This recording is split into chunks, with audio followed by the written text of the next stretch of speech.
الأهلي موعد مباراته القادمة مع الترجي التونسي، سواء مباراة الذهاب أو الإياب في دور ربع النهائي من دوري أبطال أفريقيا.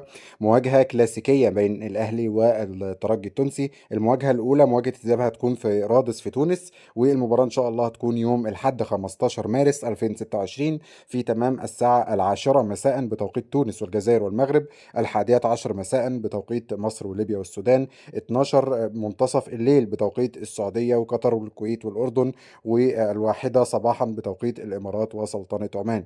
وبالنسبة لمباراة الإياب هتكون يوم السبت 21 مارس في القاهرة في تمام الساعة 8 مساء بتوقيت تونس والجزائر والمغرب، 9 مساء بتوقيت مصر وليبيا والسودان، 10 مساء بتوقيت السعودية وقطر والكويت والأردن، و11 مساء بتوقيت الإمارات وسلطنة عمان.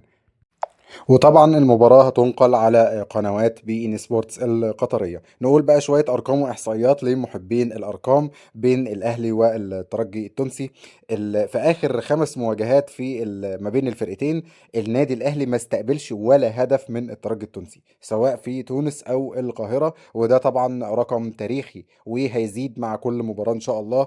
ونتمنى ان المباراة الستة والسبعة كمان منهم ما يكونش فيها اي اهداف في مرمى النادي الاهلي. نادي الترجي التونسي ما فاز على النادي الاهلي من بعد الفوز اللي فازوا في نهائي 2018، اللي فاز بنتيجه 3-0 في تونس. من ساعتها النادي الترجي ما فاز ابدا على النادي الاهلي.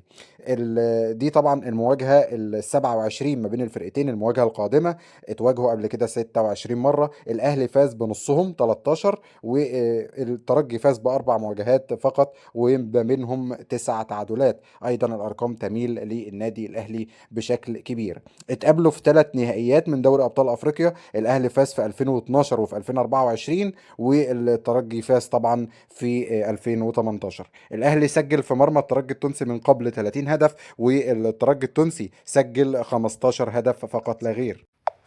وطبعا اخر لقب حققه النادي الاهلي اللي كان في 2024 كان على حساب الترجي التونسي. نادي الترجي ما فاز على الاهلي في القاهره ولا مره في التاريخ، الا مره واحده بس، كانت سنه 2011، فاز عليه في القاهره بهدف مقابل لا شيء. الاهلي والترجي المواجهه الاكثر تكرارا في تاريخ افريقيا، مواجهه كلاسيكيه بالمعنى الحرفي. نتمنى التوفيق للنادي الاهلي وتستمر السيطره الاهلاويه على الترجي التونسي كما استمرت في المواجهات الاخيره. لا تنسى الاشتراك وتفعيل الجرس في أخبار المستديرة عشان مواعيد وأخبار المباريات توصلك أول بأول.